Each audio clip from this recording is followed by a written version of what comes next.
pandemic can only be overcome through international cooperation and solidarity.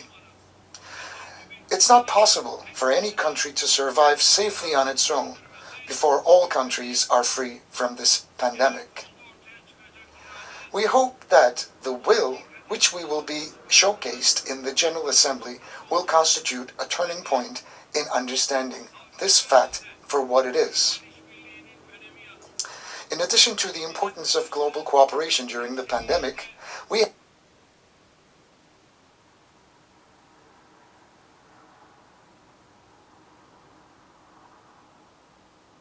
science has achieved. We took pride in the fact that the first vaccine approved by the WHO has been developed by two scientists of Turkish origin living in Germany. We, as Turkey, have tried to share the capabilities at our disposal with our friends and brothers and sisters around the world from day one, which complies with our belief, which is basically let the people live so that the state can live. While providing, on the one hand, the best health care services to our citizens, we also sent medical aid to 159 countries and 12 international organizations. On this occasion, I would like to inform you that we will offer in the near future our national vaccine called Turcovac to the benefit of all humanity together with our nation. We support the initiatives towards strengthening the World Health Organization and preparing a convention against pandemics. We also emphasize, in particular, that a reasonable balance should be established between the protection of public health and the continuation of social and economic life.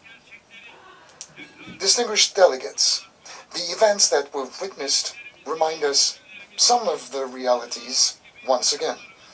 Our joys, like our sorrows, our sufferings, like our achievements, and our problems, like the solutions, are all common. When somebody acts with a fait accompli logic, the entire humanity would pay the bill, not just the major countries. We witnessed, lastly, in Afghanistan, in a very painful way, that the problems cannot be solved by imposing methods that do not take into account the realities and the social fabric on the ground or in the field. The people of Afghanistan have been left alone. They were abandoned with the consequences of instability and the conflicts that have lasted for more than 4 decades. Regardless of the political process, Afghanistan needs the help and solidarity of the international community. We hope that peace, stability, and security will be established in the country as soon as possible, and that the Afghan people will find relief. And as Turkey, we will continue to fulfill our fraternal duty towards the Afghan people during their difficult days.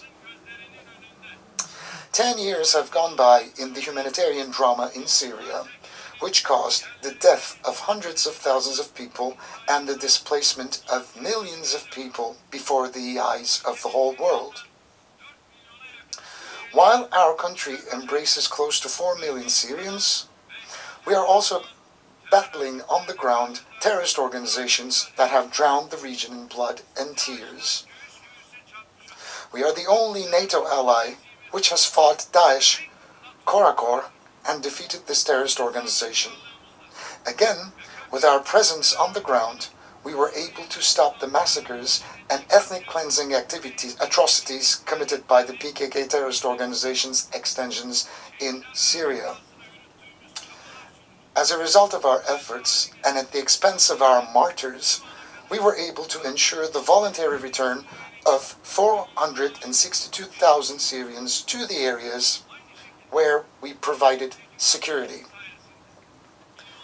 In a similar way, thanks to our footprint in Idlib, we've saved the lives of millions of people and prevented them from being displaced.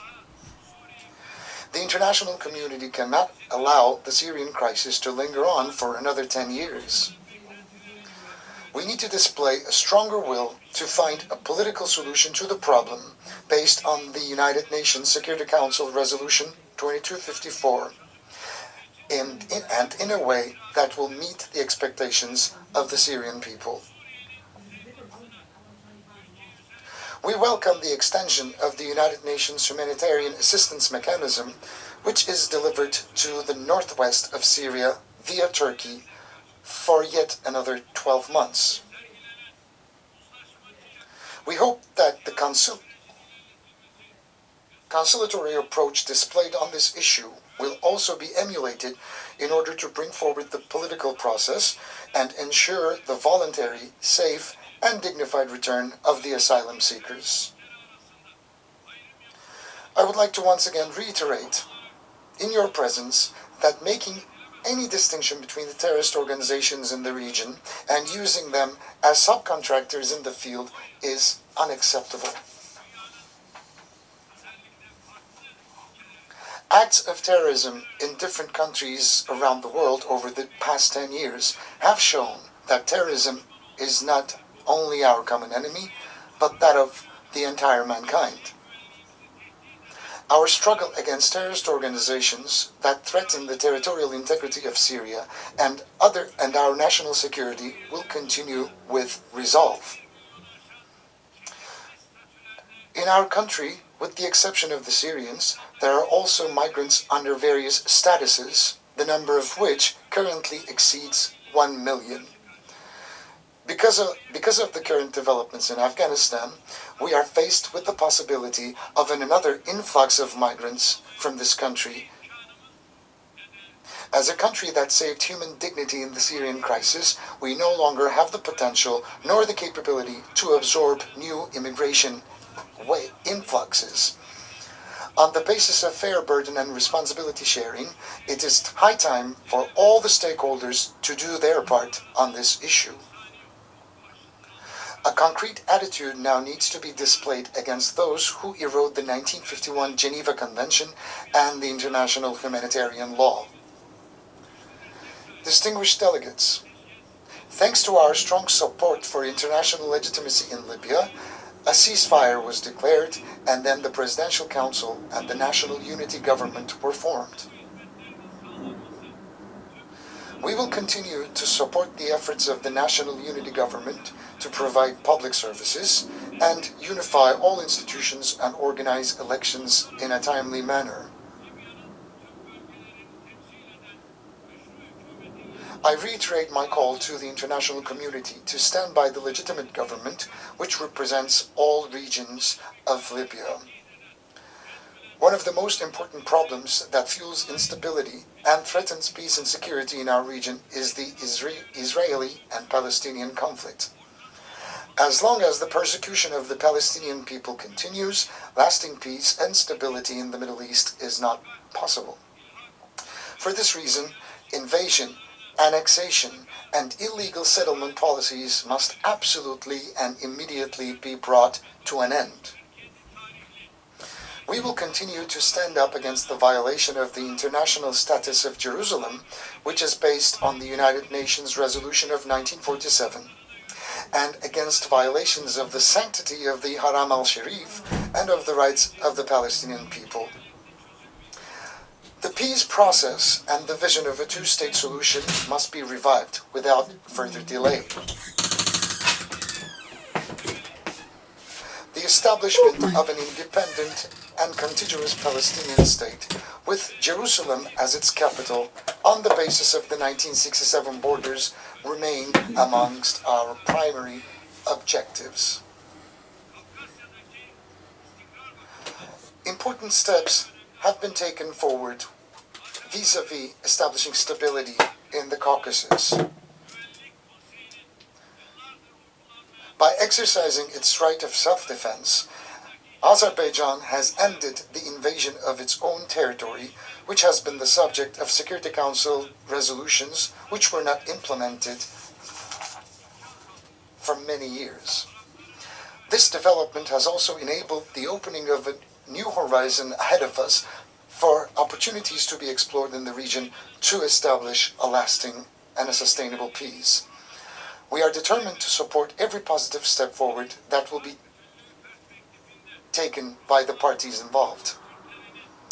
We attach importance to the protection of the territorial integrity and sovereignty of Ukraine, including the Crimea, whose annexation we do not recognize. Within China's territorial integrity perspective, we do believe that more efforts need to be displayed regarding the protection of the basic rights of the Muslim Uyghur Turks. We maintain our stance in favor of solving the ongoing problem in Kashmir for 74 years through dialogue between the parties and within the framework of relevant United Nations resolutions. We also support ensuring the safe, voluntary, and dignified return of Rohingya Muslims who are living under difficult circumstances in camps in Bangladesh and Myanmar back to their homelands. A fair, lasting, and a sustainable solution to the Cyprus question is possible only through a results-oriented, realistic approach. While the leader of one of the two peoples on the island, which the United Nations considers as equal, can address you, it's not fair that the other leader cannot make his voice